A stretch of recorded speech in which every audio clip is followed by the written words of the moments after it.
Welcome to the Hospital Building Safety Board's webinar titled Pre-Approved Fabrication Components and Systems webinar.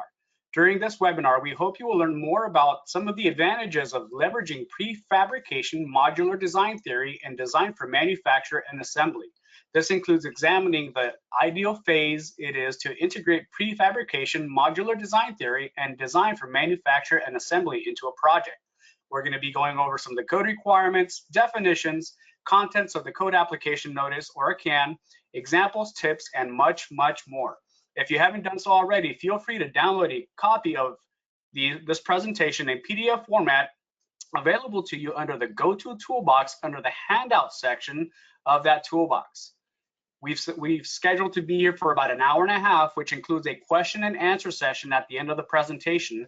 If you have a question during the presentation, please type your question into the question section of the Go-To toolbox, and we will answer the question the best we can at the end of the presentation.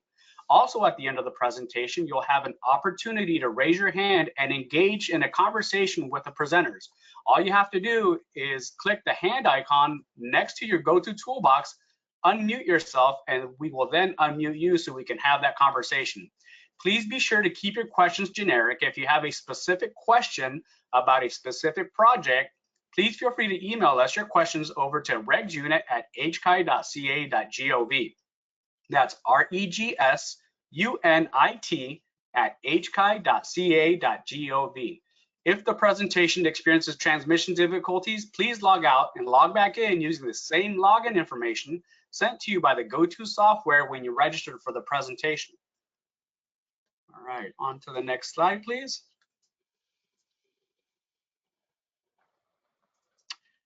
My name is Cesar Ponce, and I will be your moderator for today, and I'm also a regional compliance officer here at HCI. This is Ali Riza Askari, Senior Structural Engineer with HCI.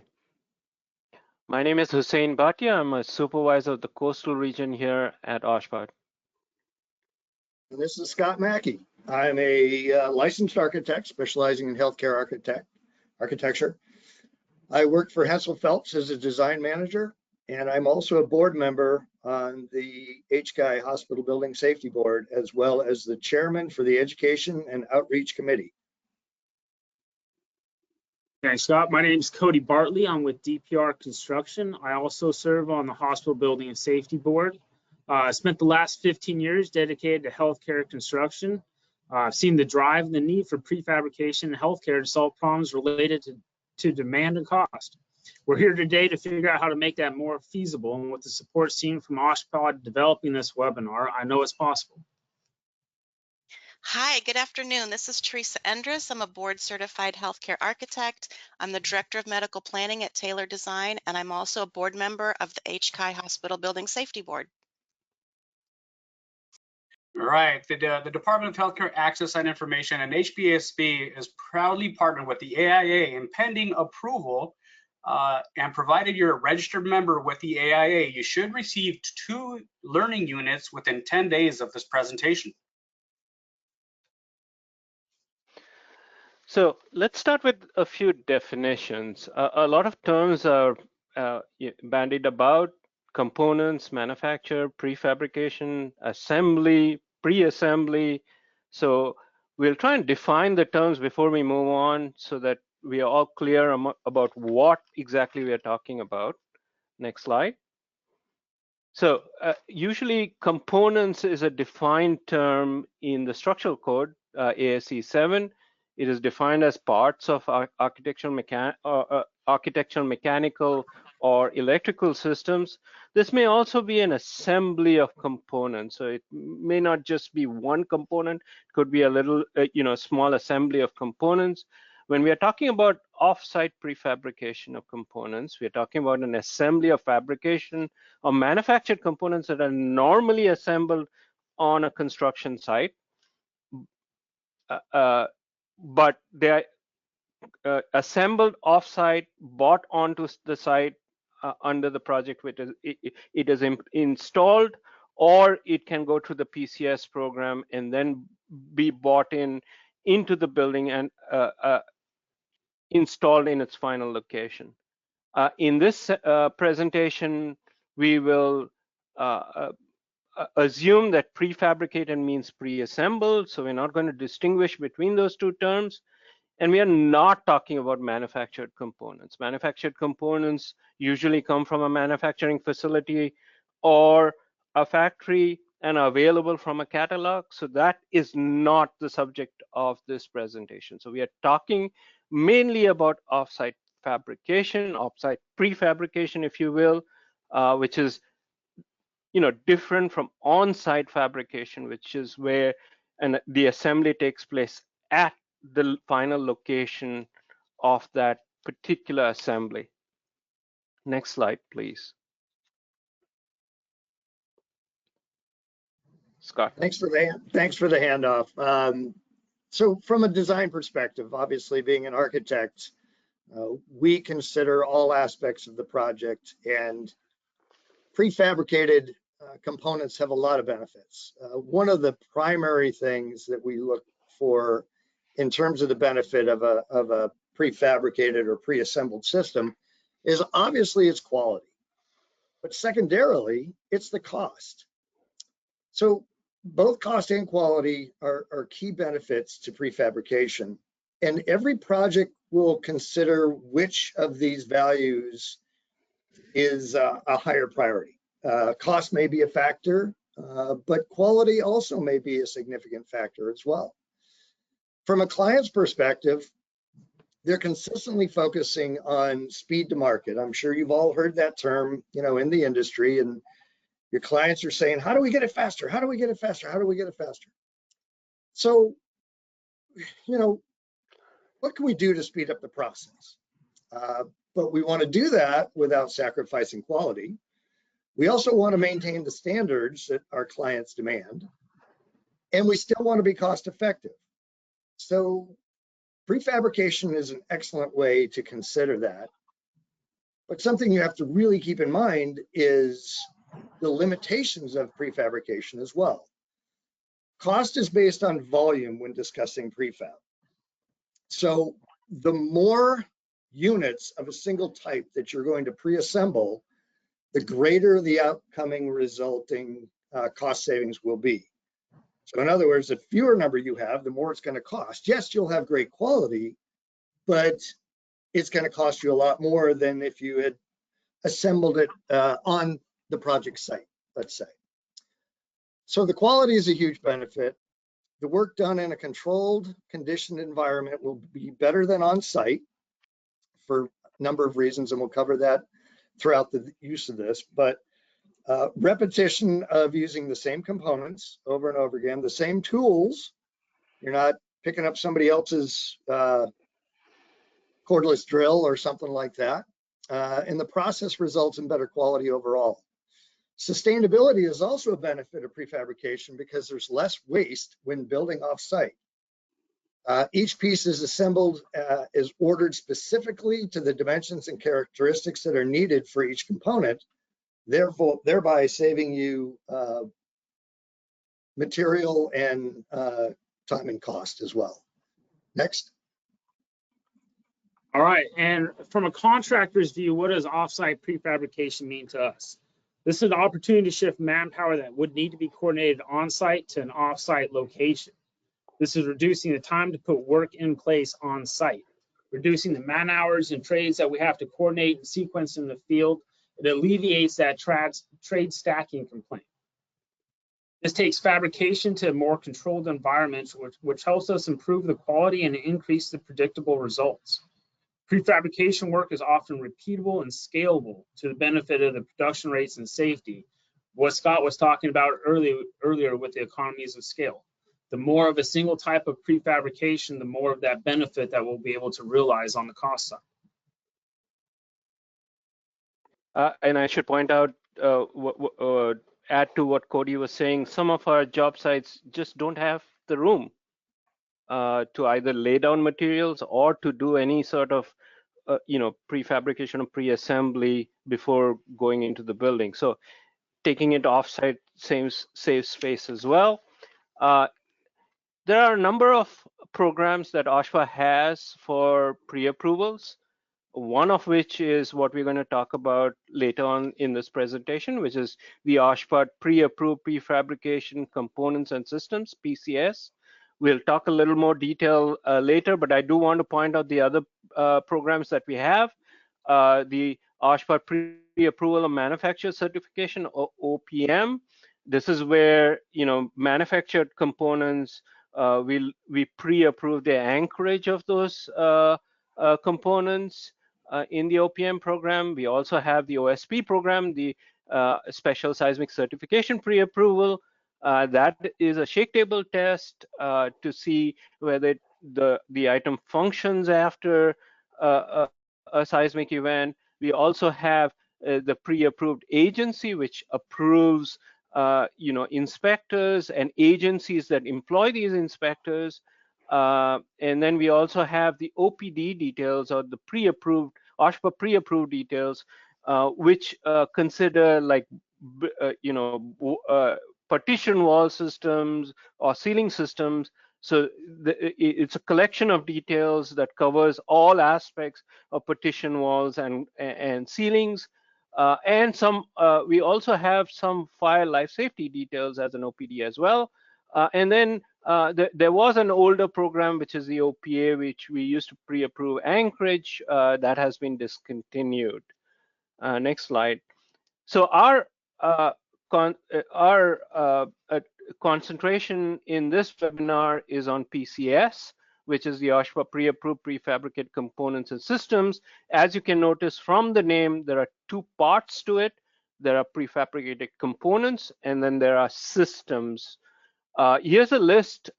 What you see on the screen is a list of PCS approvals and some PCS systems that are in review. And you can see some of them are structural systems, like the strong tie yield, link moment connection, the Duraferris frames, the FRP systems, the damp moment frames. But we also have prefabricated components like shore pods, which are the prefabricated bathroom pods, which are approved and ready to use if you so choose. Next slide. All right, so this slide here is just intended to we're seeing a lot of products come available. We have seen more prefabrication getting implemented in other markets besides healthcare, which is unfortunate. And when we ask the question why, we hear it's because of risk. Not necessarily risk of the product, but risk of acceptance and timing for approval, which is why we're here today. OSHPD has several pre-approval programs that we want to encourage people and manufacturers to take advantage of to make their products more feasible in the healthcare setting. Hussein just got done talking about a lot of those different paths. I've had personal exposure through one of the PCX products to the collaboration that they offer. They can help guide you to what you're trying to accomplish, but there's a balance between what teams are trying to accomplish with prefab and what OSHPD or HCI is required to inspect. But if you treat them like a team member, they can help guide you to the desired outcome. Ali Reza?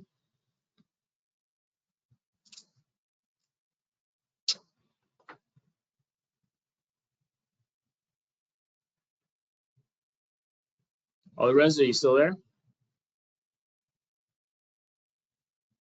Okay, I'll speak for him. Yeah, the pre-approval programs reduce uncertainty, mitigate risk. By obtaining pre-approvals, manufacturers gain clarity on whether the products comply with regulatory requirements before full-scale production or distribution. The pre-approval is not a permit for a project. However, the program reduces the review time by HCI in the individual project review phase as the item is pre-approved. Having products pre-approved by HCI enhances the manufacturer's reputation for reliability and compliance and commitment to quality.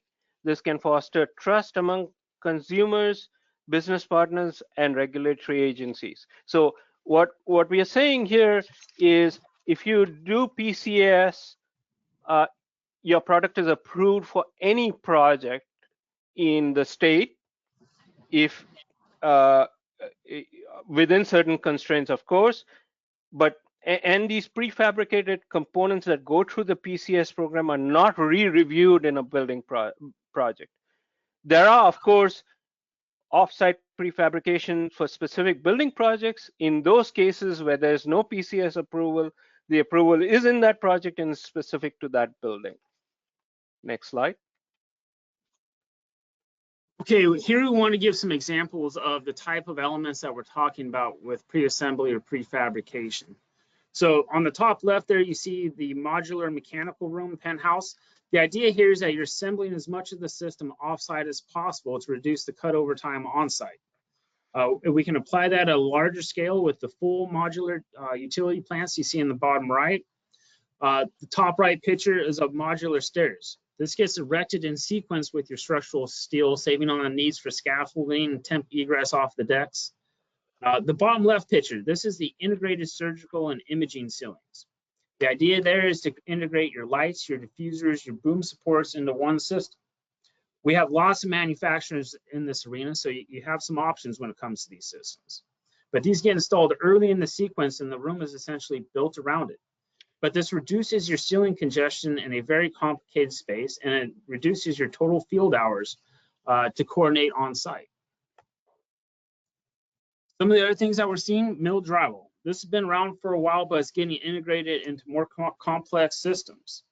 This is applying now to your radius column covers, light coves, endless possibilities for where the mill drywall can be achieved at. The top right picture there, you start seeing the multi-trade racks and vertical risers. Very advantageous in congested corridor ceiling spaces. The idea is a single support system that houses your MEP systems can be prefabricated off-site and then joined together in the field, solving access problems and creating flexibility for future remodels. But these need lots of coordination around your surrounding framing. If you incorporate these type of elements, there are design considerations that need to be accounted for before the team starts drawing.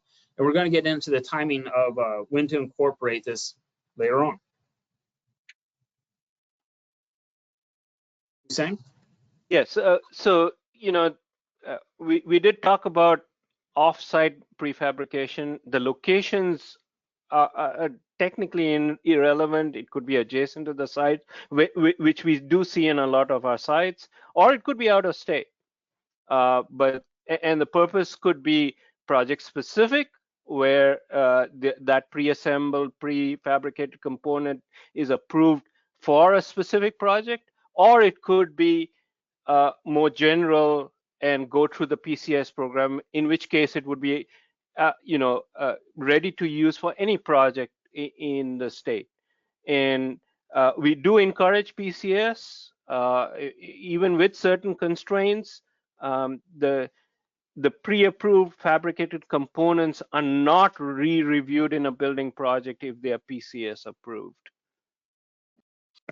I think it's just worth clarifying that if you're looking for approval for offsite fabrication for a specific building project, that approval is in that project and specific to that building. But if you're looking for approval of prefabricated components to install in any hospital building in California within reasonable constraints, you need that pre-approval. That's where you can start applying that product across multiple projects. And you don't have that risk because the pre-approved fabricated components are not re-reviewed in a building project if it already has that PCS approval. All right, now if I can interject a little bit, I think Ali Reza is back online.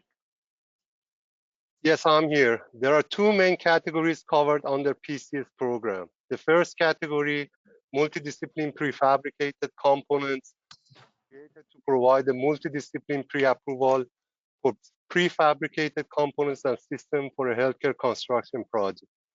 This will streamline the review process for components and systems, as there will be multiple disciplines that are pre-approved. The more discipline included in the product, the more complete the package and the less review time and risk at the time of project construction. An example of this program is pre-approved bathroom with multidiscipline approving structural, mechanical, electrical, and fire and life safety compliance.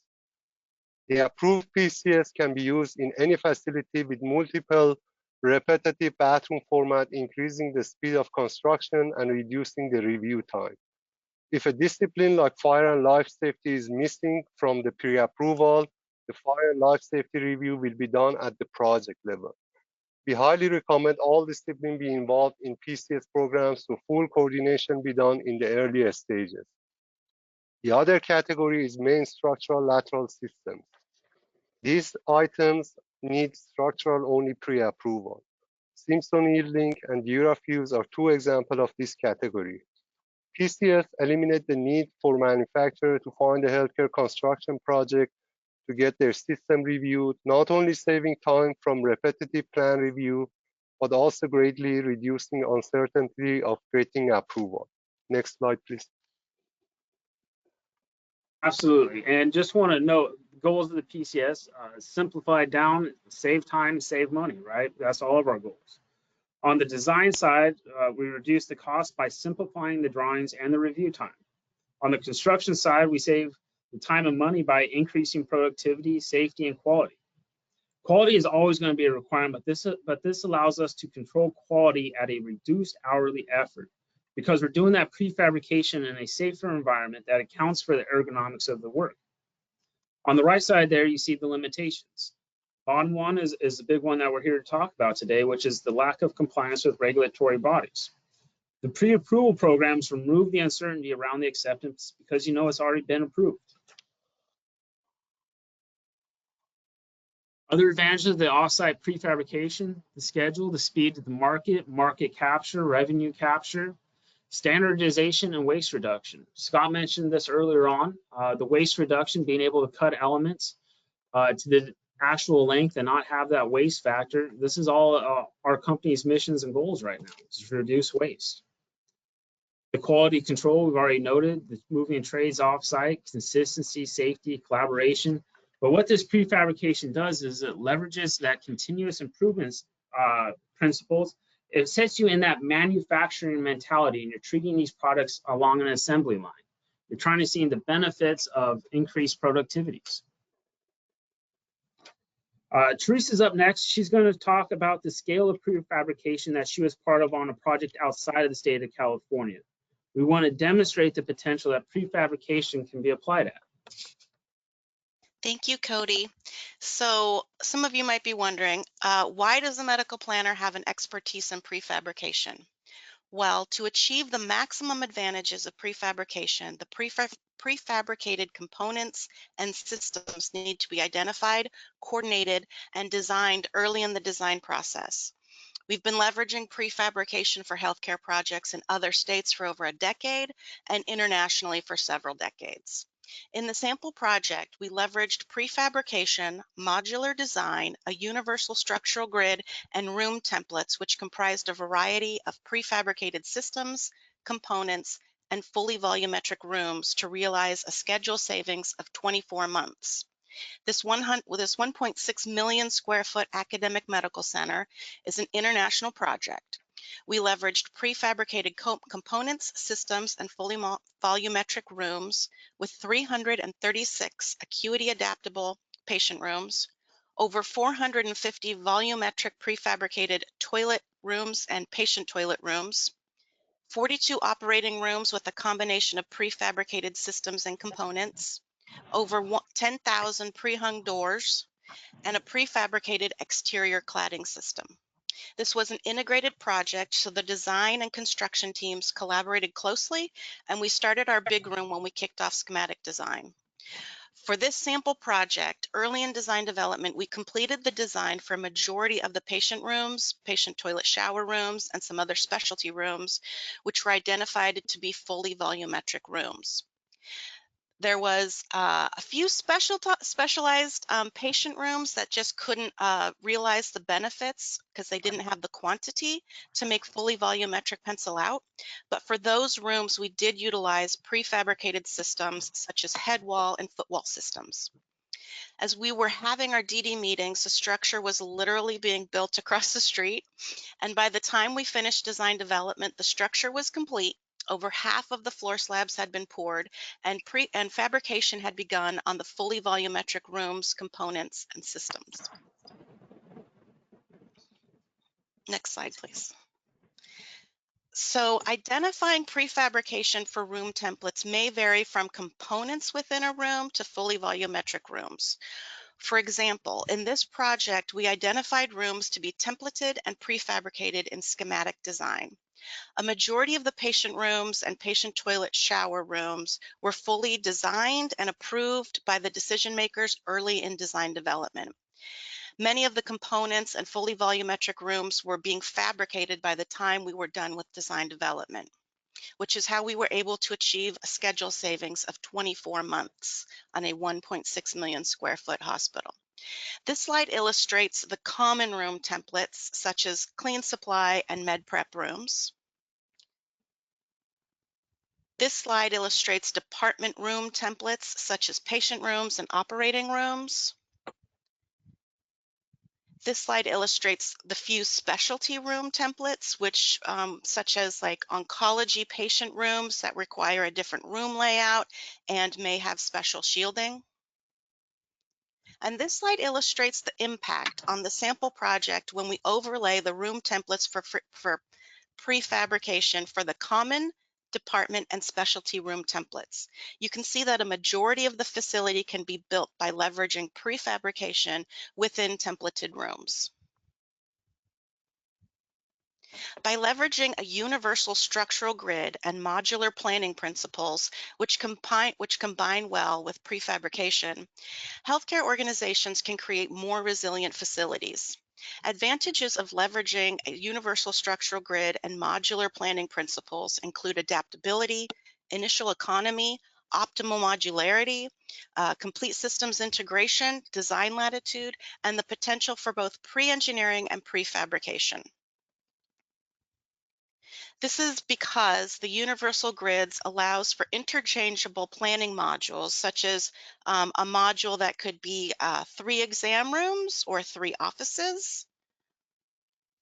The module can accommodate 2 ORs or 2 patient rooms. Can end users have the best of both worlds with both prefabrication and customization? Yes, they can. Repeatable design does not mean that every building must look the same. Taking advantage of the benefits of standardization does not mean a project team has to sacrifice flexibility or the customization needed to support individual facility needs or uniqueness. By leveraging prefabrication, modular design, and room templates, a project can realize improved schedule, which allows for speed to market, market capture, and revenue capture. It allows for standardization and reduction of waste, improved quality control, moving trades off-site, which provides for greater consistency, safety, and collaboration. And lastly, this combination allows a project team to leverage continuous improvement principles throughout the design and the construction of the project. Scott? Thanks, Teresa. That's an awesome example of the use of pre-assembled, prefabricated components and how well they can be distributed throughout a project. You know, I think it's important to remember that the basic understanding is that pre-assembly just makes a portion of the construction process better. You know, we've been criticized in our industry that construction really hasn't changed. Construction delivery hasn't really changed in decades, if not, you know, almost a century. And in some ways that's true, but in other ways, we're constantly working at trying to make things better and improving our processes. And prefab's a great example of where that can go. Clearly the benefits involve, as we've discussed, a controlled environment for where these components are built. It's safer in that environment because it's not in the middle of a construction site. It can be repeated time and time again with very little variation in that process or in the components that are being used. And you end up with better quality standards. You know, the process itself is better because of that controlled environment, but because you're using the same parts, you're using the same tools, you're using the same formwork, everything is consistent and the outcome is better. So part of the goal in our effort is to standardize and reduce complexity. But I mean, let's say you do have a very complex assembly. I mean, wouldn't you want to rather see that built off-site where that environment is controlled and not where there's a lot of variables or disruptions or risk? I think that that's a pretty obvious statement. Next.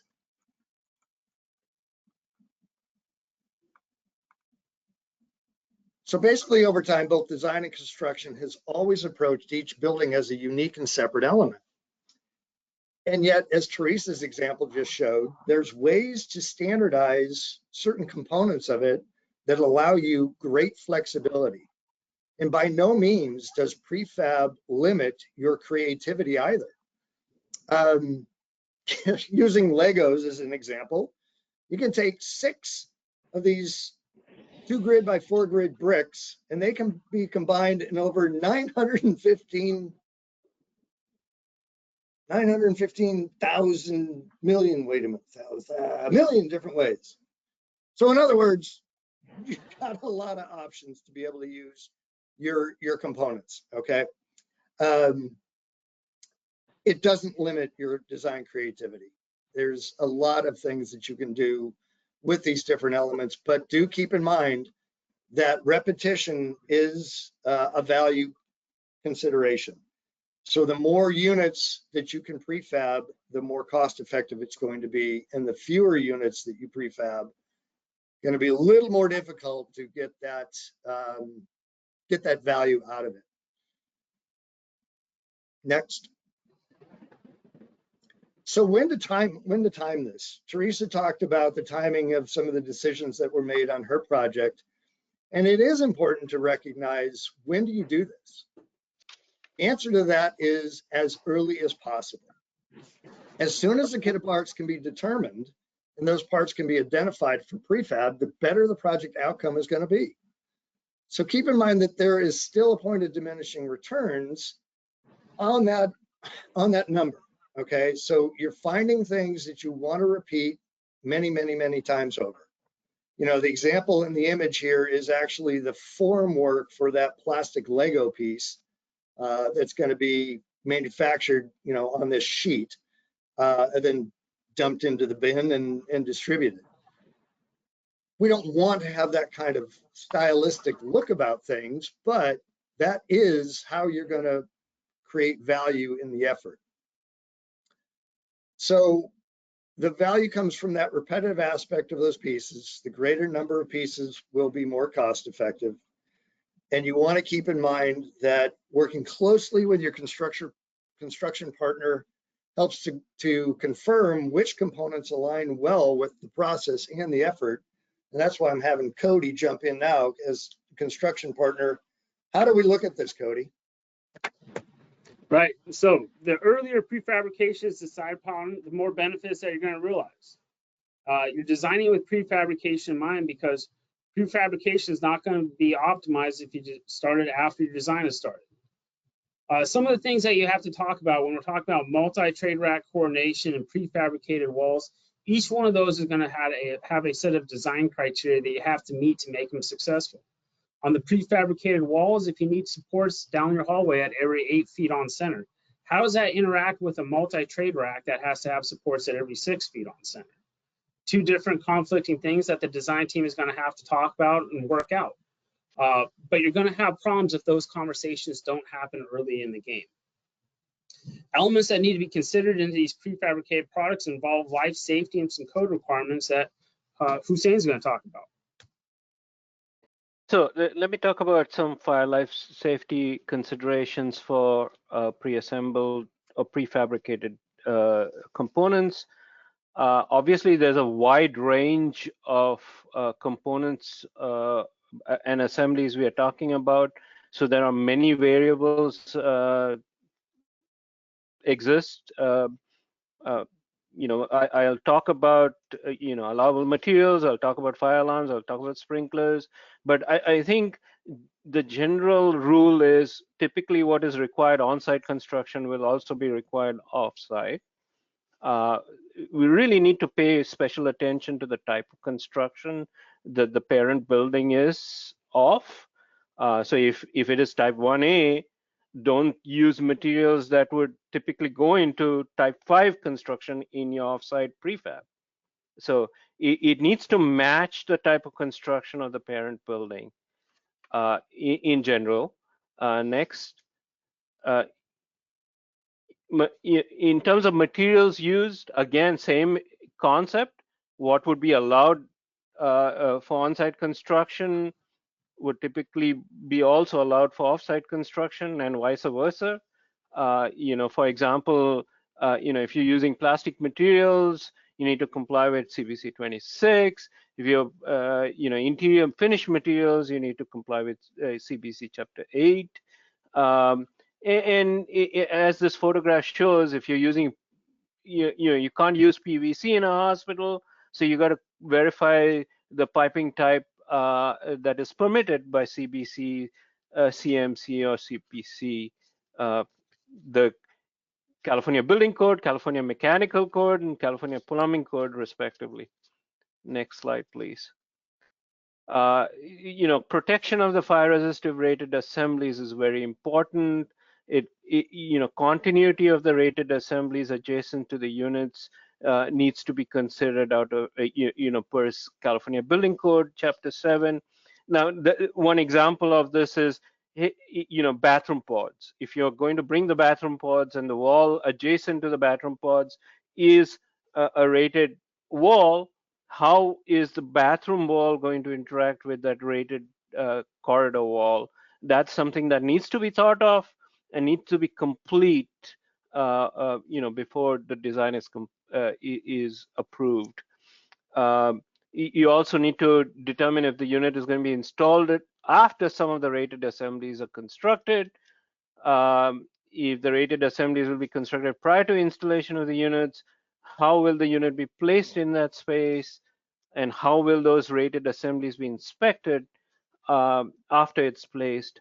All these are important considerations that need to be thought of, before the design is complete. Next slide. Another example of protection of fire resistive rated assemblies is again going to bathroom pods or lactation pods. If there are penetrations going from these units into the building, how are those going to be protected? And then in a bathroom, you're going to have drains. How are the drains going to be lining up, with cores for this in the building? If there are depressions for the bathroom pod, is the floor system going to meet the rated 2-hour rating that is required for most floors? Next slide. Another important consideration is exiting. If there are lactation pods, for example, being installed, these obviously cannot be installed in a corridor or cannot be installed in an exit pathway. So, exiting needs to be looked at relative to the unit that's being installed. Fire alarm coverage, where are the fire alarms going to be located inside the pods and outside the pods? Perforated openings need to be detailed. Next slide.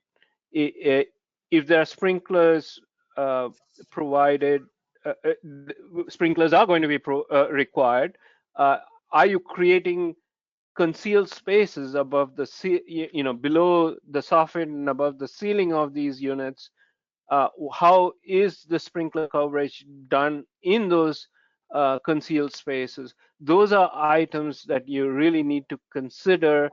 If there's a raised floor, if there's some protection needed for the raised floors, all these aspects need to be considered during the design. Next slide, Cody. All right, absolutely. So just want to say it, this was not a DPR job, but general contractor is going to talk to this slide. So how are we shipping and delivering these products? How are we getting from A to B? The trucking example here is a bit extreme, but it still applies inside of the building. How are we getting through the doors? Are there other sealing devices that are going to be in the way? These aren't coming out flat box. These are our volumetric and means, and so you have to consider that path of travel. What is needed for PCS submittal? A complete application has to be submitted to HCAI. We are going to discuss further the following pages about this item. The application fee is about $250. Project billing will be done hourly with the level of complexity determining the extent of review required. Supporting documents, test reports, drawings, product catalog, and calculation shall be submitted for review. Documents shall include multidiscipline criteria except for structural lateral system. For structural lateral system, structural document is adequate. Supporting documents shall be submitted by email or FTP site. Next slide. Our website is hchi.ca.gov. When you are in our website, click on Facility and you will see the pre-approved programs link. Clicking on that will open up all pre-approved programs. For PCS program, click on the appropriate link. In the following page, you are able to download the application and submit the application. Next slide, please. After opening the application, you must fill the manufacturer information, the product information, applicant information, and registered design professional. The design professional need to be California licensed. Please include what disciplines are involved. Next. These are the projects that are approved or under review. Simpson strong tie, moment connection, and Durafuse frames are components that are approved. The first version of the shore pods are approved, and the second version of that have more discipline involved is under review. 5 systems and Taylor devices are under review. Other systems received under PCS program were routed for review in the OPM program as they were structural only. Next one. So let's talk about approval process. Applicants submit the package. HCI receive the package and distribute it to various reviewers depending on which disciplines are included. Disciplines are structural, architectural, mechanical, electrical, and fire and life safety. If needed, a coordination meeting between the design professional and manufacturer consultant will be set up. This meeting can be for specific discipline or multidiscipline.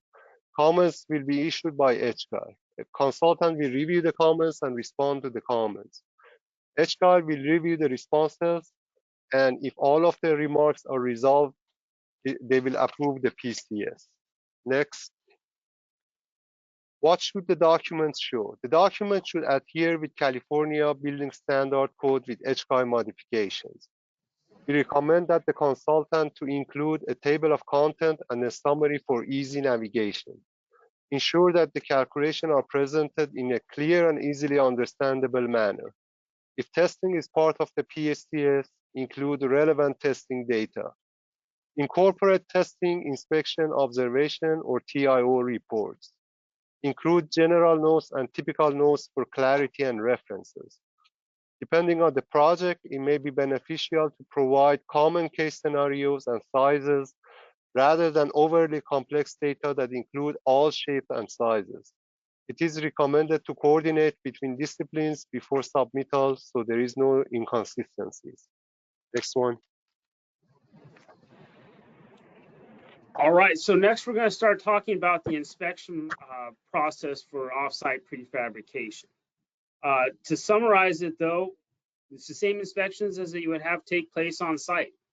You can't bury work or components that haven't been inspected. Now we've talked about prefabrication can be adjacent to the site, out of the state, or even out of the country. So there's a coordination level with who's inspecting what at what point in time. But you have the same inspections and observation on the floor when pre-assembly. After it gets pre-assembled, you have to transport it to site. There's going to be an inspection when it arrives to site to make sure it didn't get damaged and nothing changed. Then you're going to have to move it to its final install location. There's going to be an inspection when you're installing it in that final position. And there's going to be an inspection if anything changes along the way. But this is different than if you're just cutting and bundling some studs, right? That inspection can still be done on site per the standard flow. But this is, we're trying to avoid burying work that hasn't been inspected. And so we have to coordinate the sequence of our inspections. I'm noticing that inspections is a very popular topic in the questions that have been submitted so far. So we'll give you an example before we are done here. So who inspects offsite prefabrication is a popular question. As Cody mentioned, no difference for us, meaning for HCI or OSHPD. Whatever inspections that need to be done on site, they will need to be done off site as well. Now, who does those inspections? On a building project and an IOR is hired, IOR is hired by the building owner, and all the expenses for the IOR, by the way, are paid by the building owner. So I think that is no different if it is offsite. So just a few items to think about. Think through what inspections need to be done. As we mentioned, whatever inspections would be normally required on-site would also be required off-site. And the inspections include, material identification to assembly and making it ready for transportation. And also includes checking for damage during shipping or transportation. And obviously there'll be some inspection items when it's installed on site. Next slide, please. The inspection offsite, I mean, there really isn't any code related, specific items offsite, except the one that you see on screen. Again, no difference if it was constructed on site versus offsite. We do have inspections in a fabricator's shop for steel elements. The same thing would apply for any other elements. Okay, I think the design professional of record, or DPR, really needs to talk with the contractor before commencement of fabrication, and also talk to us about what items would we need special inspections to be submitted offsite. Another point to add is the IOR, the inspector of records. There may be multiple IORs on a site. They really need to make sure that the IOR has the bandwidth to do the offsite inspections, as well as do his or her normal duties on site. So multiple IORs, good idea. A specific offsite IOR may be a good idea. So again, we'll talk about the TIO for offsite fabrication. And I want to caution you that this is a learning process for us. Okay, what we'll be presenting as an example on the TIO on a TIO is not the exact method we want you to follow. We're just giving you some ideas on how to structure the inspections and observations. Of course, it is your TIO. We will be talking with you or reviewing the TIO with you when a project comes in for review. Next slide. A few items to consider offsite,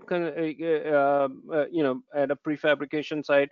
As you can notice from all these items, the IOR is a fairly important, person in these things.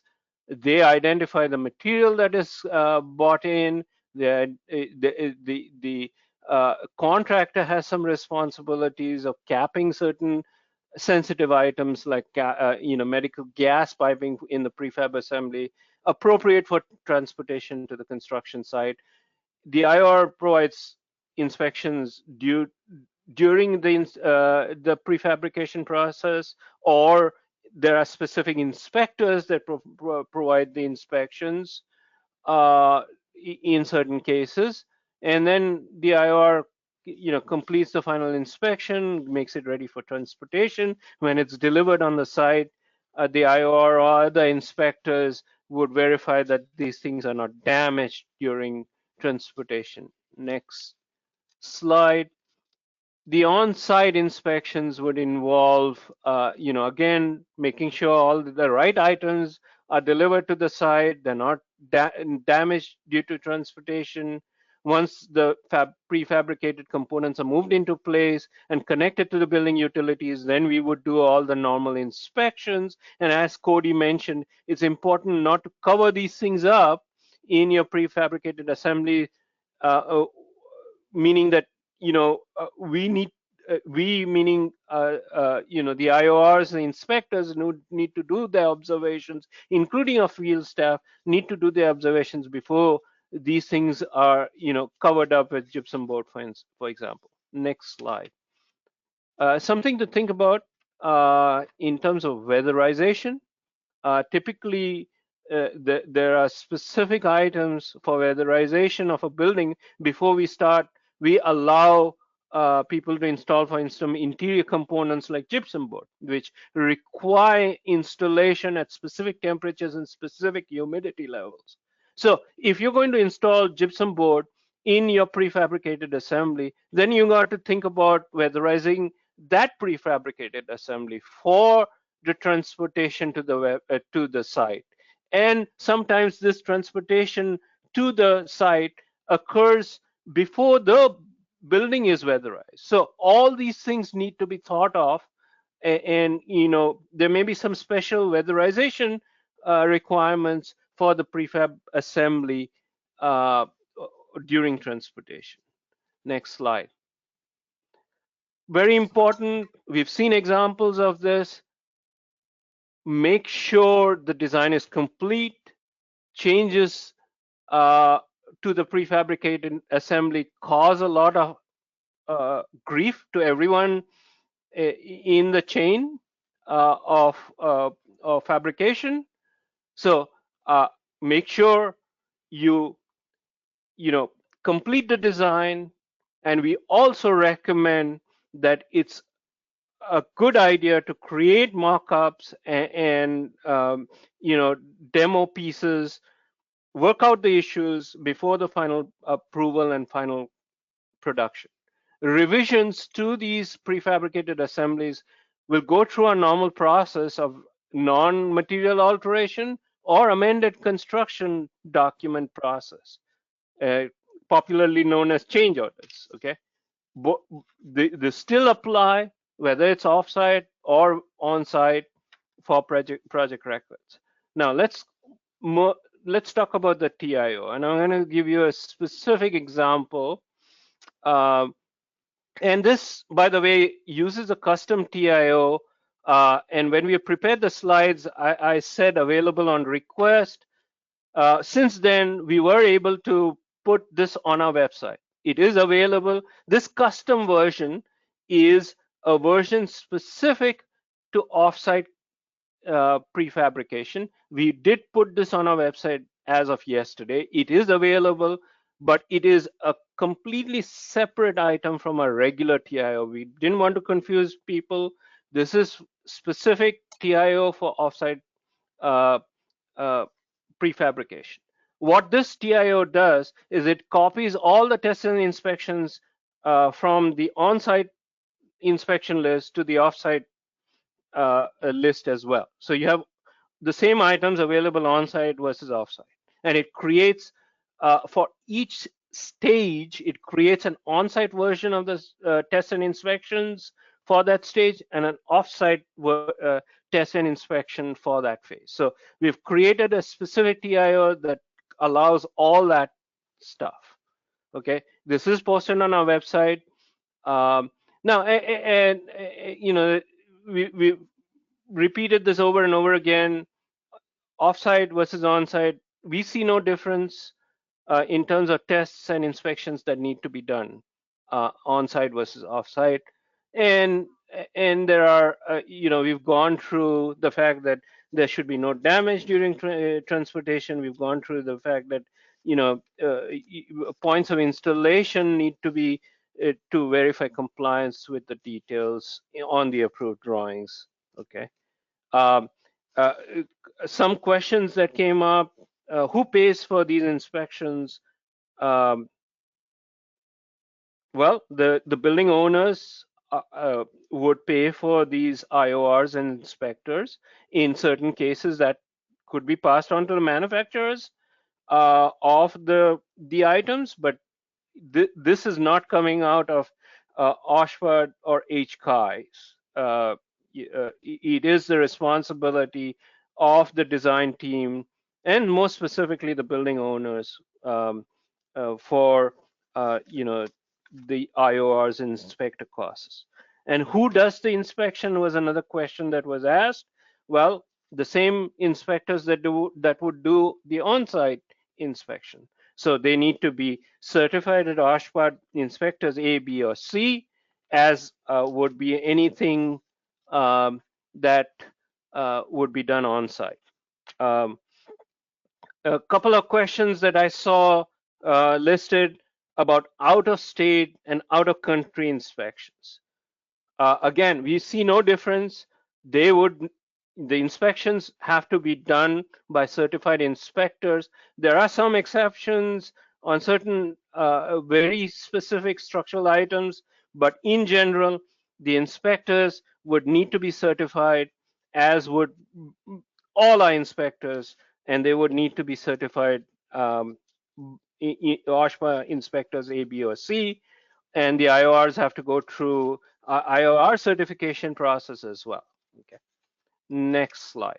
So I'm going to give you a more specific example. I took the example of a med-surg patient head wall. Okay, in this particular example, what we, decided was we would create two stages, one for the offsite prefabrication, one for the onsite installation. You may or may not want to do this, but this is one good way to separate the offsite prefabrication with the onsite install of the same item. Okay, you can add as many stages as you like. We have a 50 stage maximum on a current TIO. If you need more, we can possibly accommodate more. Okay. Next slide. I'm sorry. Before I go to the next slide, there are each stage would need to have appropriate milestones for the stage. We'll talk about milestones later, but the stage is like the parent, and the milestones are like the child. So each stage has to have appropriate milestones associated with it. Now, next slide. Here, so if I follow the same process through, you would have offsite tests and you would have on-site tests. And remember, we are talking about off-site prefabrication of the med-surg head wall. So some tests can be done off-site. Some tests may need to be done off-site. For instance, post-install anchors, the head wall is not going to be anchored to the floor off-site, so that really belongs to the on-site world. Certain medical gas and vacuum tests can be done off-site before they're capped. Certain need to be done after they're connected into the building systems. So you kind of need to separate off-site versus on-site tests. Next slide. So same applies to inspections. You would have off-site inspections, you would have on-site inspections. Some off-site inspections, like penetration fire stops, might have parts of it in off-site, the rest of it in on-site. And then we've added the transportation-related inspections as other special inspections as needed. So each, you have tests off-site, tests on-site, you have inspections off-site, you have inspections on-site.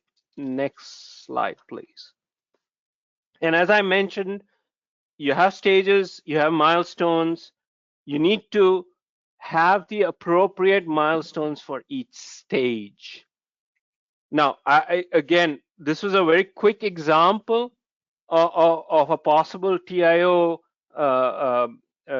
layout. Each of your projects are different. You guys can talk to us, talk to the RCO, talk to the compliance officer for your project, and we can help and guide you through what is required in terms of milestones, in terms of tests, in terms of inspections. I hope that answers some of the questions that I saw in the question list. Next slide. Cody? Hussein, I think you covered quite a few of the questions there. I think we're still going to have some to catch at the end here, but bear with us. We've gone through a lot of content. We're in the home stretch now. We want to go through some examples of projects in the state where prefabrication has been implemented and just kind of what that looks like. All right, so we talked about the overhead corridor utility frames a little bit, but the bottom left is the picture of what the drawings are going to show. Top right's what is coming out to the field looking like. But this has your structural support shown. It has your locations of your mechanical duct, your hydronic piping, your electrical conduits, all that's shown on the drawing. And this looks like something that's going to be project specific. This approval is based on this specific project. We haven't seen any of these go through the pre-approvals yet. But we've seen it get done, and it's worked. We have another one. This is an OSHPOD 3 project in Sacramento. On this project, we had the prefabricated bathroom pods, the exterior skin, prefabricated interior walls, the integrated ceilings, the stainless steel gasketed operating room wall system, in-wall MEP cartridges. So that's what you're seeing on the picture on the top right are those in-wall cartridges.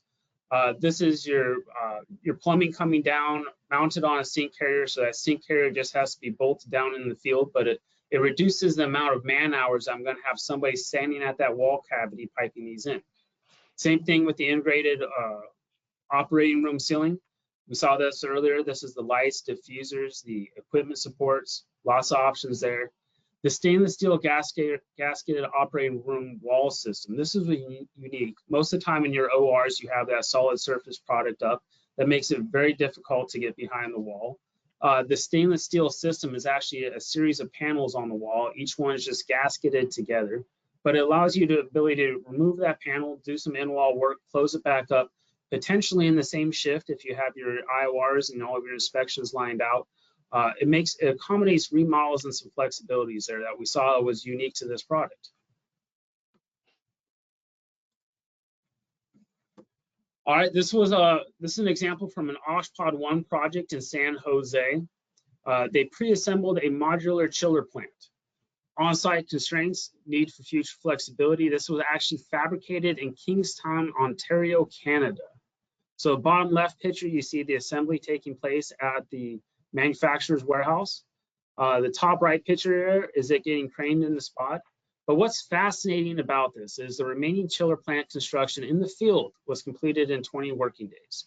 You think about the disruption and the cutover time associated with moving a chiller plant, 20 days to do on-site work has a lot of advantages to it.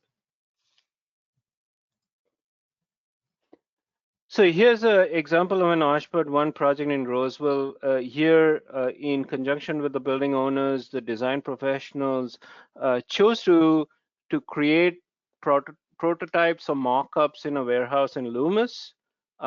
These were, the diagrams you see, plans you see are of, 8 or 9 prototypes that they constructed. These are prototypes. These are not the final production items. What is interesting about these prototypes were they were built in the warehouse in Loomis. The contractors were involved in constructing them, and the contractors and design professionals visited the site a number of times to refine the design. That is the key part here. Make sure it works before you start production of these prefabricated items. The prototypes obviously were, once they are finalized, are included in the design items, and a TIO will detail all the inspections performed in the fabrication site versus those at the building site. The actual fabrication will take place in a warehouse in Roseville. So this is an idea of creating prototypes that is interesting and I think very useful in getting to the final, item, the final production item. Next slide. Here are pictures of the actual prototypes. You have the ICU room shower. The portions marked in orange are the prefabricated items. These were installed in an actual mock-up of an ICU shower. So everything was gone through in terms of fabrication of the prefabricated item, and then installation in its final location, all that was prototyped and worked out, all the details before final production. Zone valve box is the same. Hand washing stations. We know that hospitals will have hundreds of hand washing stations. If you standardize them, as they did in this project, you have something that can be installed in a lot of locations in a hospital project. Next slide, please. Same examples: head walls, footwall units, and the innovation that comes out of prefabrication is what is this. This is an example of a spindle assembly where someone is assembling the prefabricated item at a height which is more convenient and an angle which is more convenient for installation. So this can help with assembly with good quality control, because workers are doing this at a much more workable height. And a person like me who has a lot of back problems, that sure appreciates this form of assembly. So next slide. So in summary, we think that prefabrication enhances quality, speed, safety. It allows for continuous workflow. There is a definite, cost benefit in terms of volumes. I think one of the questions asked, hey, how much volume before it becomes cost effective? That's something I don't think I can answer, but I think that's something you need to study before you jump into this. And important to secure approval from all parties, owner, design team, and OSHPA before committing to the process. Next slide. The ask from us is work with the design teams early. This really needs to be thought of very early in a project, that you're going to do pre-assembly and pre-manufacturing. We also encourage manufacturers to go through the PCS program if they think that the product can be used in all hospitals. And again, talk to us early, get our feedback. We really do want you guys to build better, faster, cheaper. We will be your partners in seeing successful outcomes. Anything to add, Cody, Scott, Teresa, Alireza? So this is Scott. Relating to the question about when does the value of prefabrication become justified? And I think that's a project on project basis. I think that's where you work closely with your general contractor and your trade partners to determine what that quantity limit or minimum would be. But it's definitely gonna depend on a project by project basis because of the scale, complexity, and volume of number of units that you're considering.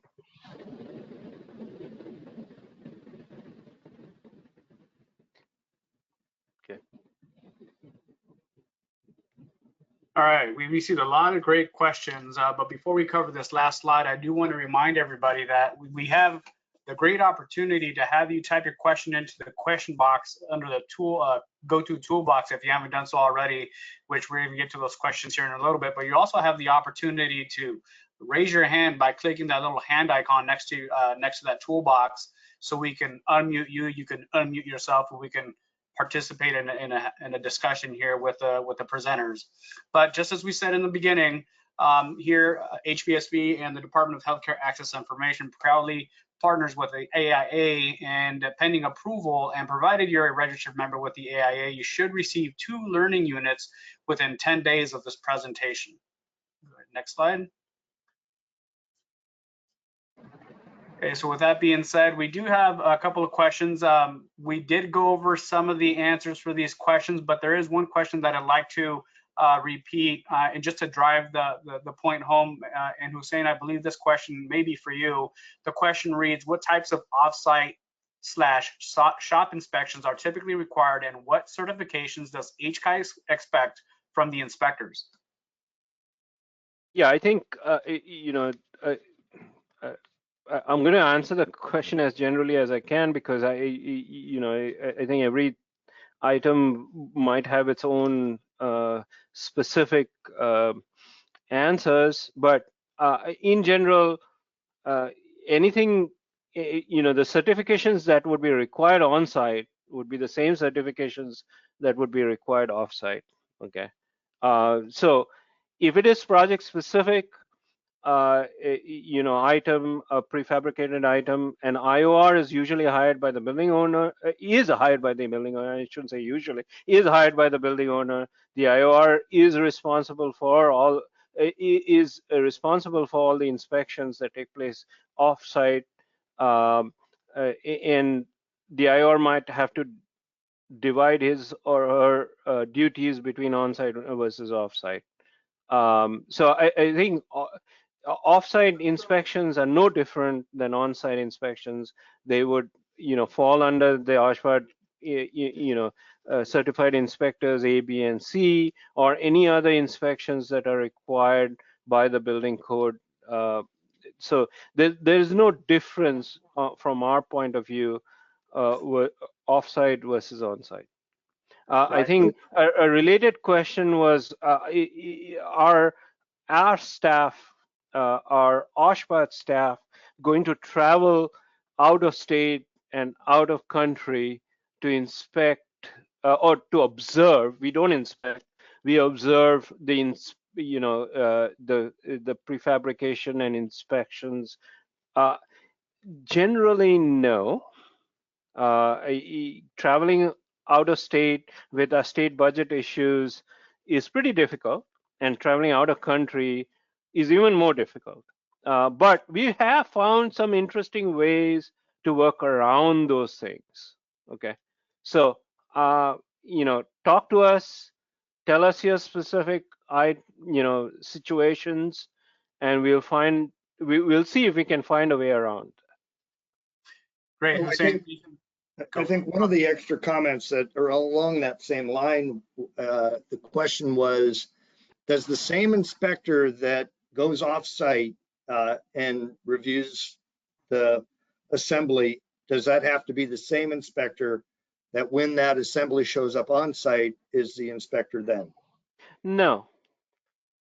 I think in certain cases that might make more sense in terms of cost effectiveness and time, but no. And I think it's important to clarify the fact that when an inspector goes off-site to inspect the assembly process, he's looking at a number of different aspects of that assembly. He's looking at the components, he's looking at the quality in which that assembly is going together, the standards with which they're using, and really all they're doing once that assembly is transported and delivered on-site is to make sure that nothing has changed from the time that it's left the place of assembly to the time that it arrives on site to be installed. And it's important that any of these pre-assembled components are securely wrapped, sealed, contained, so that there are no changes along the process or along the transport route that would affect the quality of that. And that, particularly goes to piping that needs to be sealed so that we don't get corrosion on the inside of pipes, if it's a copper, for instance. So those types of things are important to keep in mind. All right, I do have a follow-up question to the for the presenters for the items that are sealed up and shipped across, let's say, the states, and then arrive to the site here in California. What is the take from the presenter's point of view for items that are closed up and once they get on to the site, it appears that it was damaged? Where will like a plumbing system be required to be tested again if there's reason to believe that it was damaged? This is Hussein. I'll try and take that. Cody and Scott and Teresa help me. The simple answer is yes. If it is damaged, it will need to be repaired and it may need to be tested and inspected again. And that's why we typically advise people not to close up things so that they can be easily got to or inspected. In some of the bathroom pre-built bathrooms, we are talking about installing only one side of the gypsum, so the other side is still open, and things can be inspected and repaired if necessary, and tested when needed. Okay, perfect. Want to go to the Jennifer Cordova. I believe you have your hand up. I do see that you've had your hand up for a while. So I'm going to give you the opportunity to unmute yourself if you'd like to ask the question. I've unmuted you, so if you'd like to unmute yourself, go ahead, Jennifer. Hi, Cody. I think that was a mistake, but I appreciate you calling on me. Great, thank you, no problem. On to the next question. The California Department of Housing and Community Development, or HCD, has a quality assurance agency, or QAA, and inspector certifications, as well as design approval agencies, or DAAs, certifications for factory-built and manufactured structures. Is HCI considering something similar to vet design/quality firm qualifications and experience with this type of construction? I'll try and take that. And to be honest with you, no, we're not considering this. We have an OPAA program where we approve inspection and testing agencies, but no, there is no formal plan of HCD-like organization of reviewing, inspecting, observing manufacturing plans. Great, perfect. Thank you for that answer. Next question is, what is the estimated time frame to receive a pre-approval, and how will HCI monitor the fabrication process in the shops? Can you clarify, is a PCS a specific to a project only? Alireza, you want to talk about timeframes? The time frame depends on complexity of the project, and what is involved, how many disciplines are involved. So when one of our project like ShorePod, started, and how complete is your project? Because when ShorePod started, the project was not complete in the beginning. We didn't have any idea of, how the project was going. So if you have all of your data ready when you're approving the project, it will take a couple of months if they are multidiscipline, and it goes back and forth between the consultant and the reviewer. So I would expect like about maybe 6 months for a bathroom to be approved from the initial, if the project is complete. So the way at least I think the way the inspections would work is, for a PCS product, we would have a separate TIO for that particular product. Okay, that would detail all the tests and inspections that would be needed to be done off-site and possibly on-site when that particular component is delivered to the construction site. So that TIO would be specific to the PCS item, and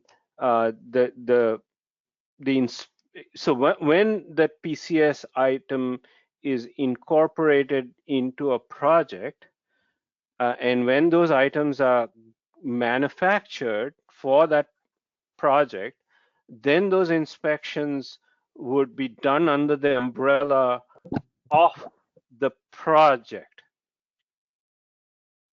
So the tests and inspections are laid out in advance in a TIO that's specific to the PCS.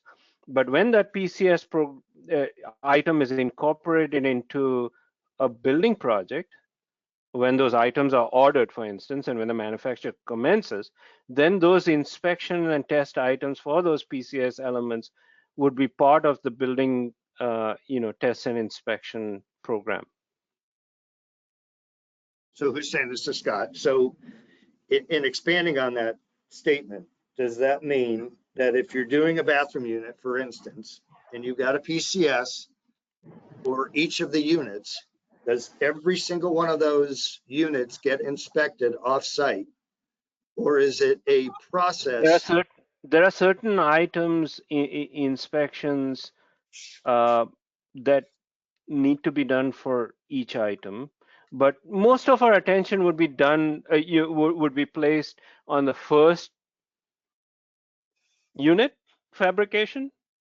And some of these observation and inspection items fall off or are done less frequently for the rest of the units. So we pay special attention to try and fix the problems for the first unit, and they tend to fall off in frequency for the subsequent units. Did I answer your question, Scott? Well, yeah, and that's right. Because what you're looking for is you're looking for that quality and consistency that's going to be established as a process from the first one to the very last one. And as you say, that first one is the critical one to make sure that, everything is going along the ways that it's expected to go. And then that process can continue on with X determinant, and I'm sure that will be identified as part of the TIO. How many units through the assembly process then get processed before another review occurs, or if depending upon the size and scale of them, they show up on site, and yes, the inspector, and it may be a separate one, but the inspector looks at it and says, yes, this meets all the intent of what the original assembly requirements were, and they're approved to be placed and installed. So there is a second question in that question that says, can you clarify is PCS is specific to a project only? It's the opposite. It's not. PCS is independent of the regional project. It's not associated with any project. Yeah. So again, this bears repeating. If you want if you are or pre-assembling a product that will be used in all hospitals or any hospital in the state with certain limitations, then we recommend you get a PCS pre-approval. A PCS pre-approval gives you the ability to use that product in most projects within certain constraints in the state. If you're not looking to use that same product in all hospitals, but are you designing it only for a specific project, then you don't need the PCS. You can get the approval in that specific project. All right, great question, great answers. I do have, I'm going back to the raised hands.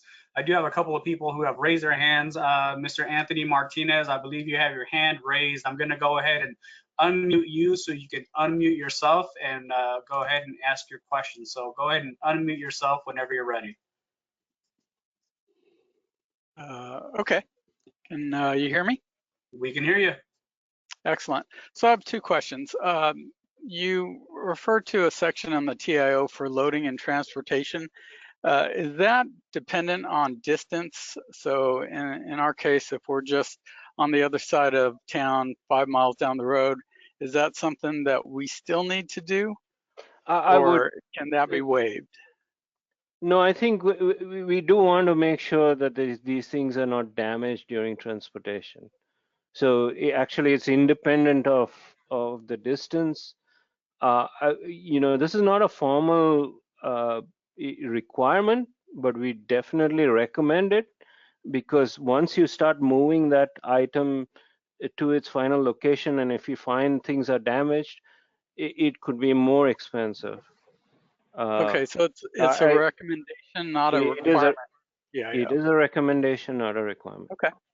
Second part, where do you draw the line between work in progress versus full testing? And the reason I ask this is, you showed the example of the wall panels being built. Obviously there's those panels, once they're set, all the plumbing will be tested at that point. Do we still have to pressure test piping in the prefab or pre-assemble component? Since we're probably talking full sticks or just small connectors? That's really up to you, okay? For plumbing. For medical gases, it might be a little different. But for plumbing, it is up to you whether you want to test certain sections in the prefab plant and test the rest when it's connected to the building systems. It's up to you. Okay, yeah, we understand that med gas is separate. We have our special inspections lined up for that. Thank you. I think this is Scott Mackey. I think, what you want to look at is, I certainly don't think you want to pre-assemble a bunch of units and have them show up on the site and realize that, crap, I got a leak in one of my joints, in 20 out of 25 units. Had you caught that before it left the assembly location, you'd probably be a whole lot happier. Yeah. Well, the cost of inspection at that point starts to go pretty high, because if you got to pressure test every copper or cast iron, you got to set it up, you got to put the testing nipples on. I mean, that's an expense all by itself. Right. Yeah, but I'll add that the pressure testing will have to be done on site anyways. Agreed. To a large extent. That's why we're thinking work in progress. Great. We're going to go ahead, Anthony. Great question. Thank you for participating. If you don't mind, we'd like to try to get to the other several questions. Anthony, you have the email addresses for us. You also feel free to email the regs unit at hchi.ca.gov if you'd like to have a further conversation on this. This is great, by the way. Thank you for participating. Oh, my pleasure. Thank you. Great. Moving on, I do want to remind everybody that we have about 3 minutes left in this webinar. Also want to remind from a construction standpoint, as a RCO, also want to remind you that just like inspections are required for off-site and on-site, just the same thing applies as it states in the California Administrative Code, that the design professional, or the primary design professional, is required to administer your projects as well. So just because of the project or the prefab is off-site does not mean that the design professional obviously is not going to be involved. So you want to mention that as part of this presentation, that the DPOR, the design team, should be fully engaged to work on the TIO, working on those test inspections that are required for those prefab items. Do you have a question here that was typed into the question section? It's a lengthy question, but I'm going to go ahead and read it anyways. So the question reads: is there a path forward whereby something like a bathroom or a patient care room can be more like what we do now for air handlers? They become pre-approved items, and the manufacturers have to get them certified and approved, and then when they are used on a project, that they are treated like black boxes and no IOR inspection is required, ? I think that's where we're looking for, i.e. this is not for custom prefab solutions that are project specific, but if a vendor out there has a standard bathroom, that bathroom can be certified and purchased, and no inspection and at the manufacturer site is required. And that question's for any of the presenters. So let me try.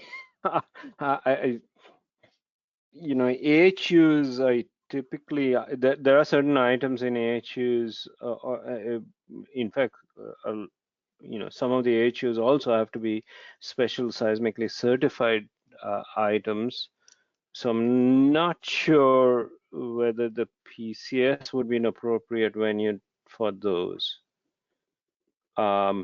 but if you have some sort of proposal, we can take a look at it. But yeah, the AHUs you have to have special seismic certification. This is more prefabrication, offsite prefabrication. And AHU also comes out of catalog, so it's more of a manufactured item. Exactly. So I like to draw that distinction that we're not talking about manufactured items here. Right. And I think that's your point, Hussein, is that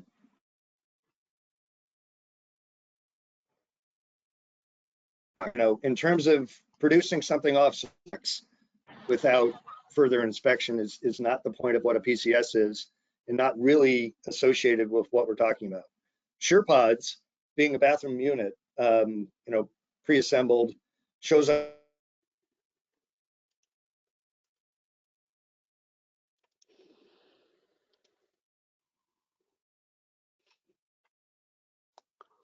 Did we lose Scott? Lost Scott.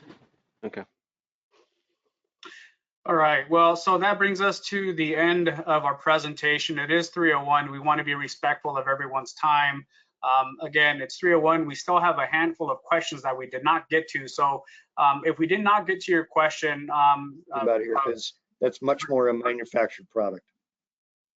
we're going to go ahead and answer your question. After this webinar, we'll be able to provide you that answer. If you have other questions that you think of after this presentation, feel free to send us an email over to regsunit@hki.ca.gov. That's regsunit@hki.ca.gov. If you haven't had a chance to download the presentation, feel free to download the presentation. It's a PDF copy of what we've shared with you today. It's under the handout section of the GoTo toolbox. So feel free to download that and you can review it and then maybe come up with some different questions or other questions that it might spark your interest in. Also a reminder, if you haven't done so already, tomorrow HCI will be having another webinar titled 2022 Title 24 Intervening Code Cycle Part 1 and Part 2 Volume 1. This is a great opportunity to learn about all of the code changes within the California Building Standards Codes and the California Code of Regulations that were published January 1st, 2024 and will become effective July 1st, 2024.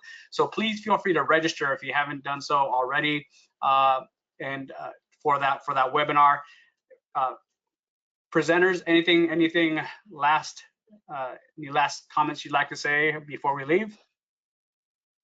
Just want to thank everyone for participating and jumping on and listening to this. We're excited about the opportunities for prefabricated components, really advancing our ability to build these projects. As you all know, the healthcare clientele in California are constantly looking for ways to expedite and speed up the process of building their projects. So, all right, Teresa, anything to add? Oh, I would say just what Scott said. Thank you all for your time in attending this. We're all really excited to anything we can do to help them along that way is what our goal is. Yeah, thank you. All right, Cody. I just want to acknowledge just the support that HCI and OSHPD has put behind this webinar. For the last couple of months, we've been having subcommittee meetings to develop this, and the level of conversation, just how many people they've put in the room to kind of align around this subject. It's something new to all of us. We're working through the details, but everybody's there to support. So if you have questions, reach out, talk to people. They're human beings. Don't try to hide the problems. Let's talk about them. Perfect. Well said. And Hussein?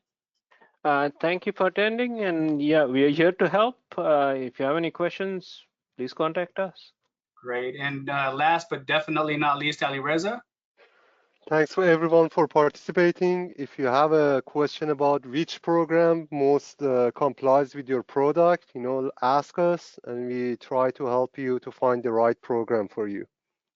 Great, perfect. And with that being said, it's been a pleasure being with here with all of you today. Thank you for what you do and doing your part in providing access to safe, quality healthcare environments throughout the state of California. Until next time, we're signing off. Thanks.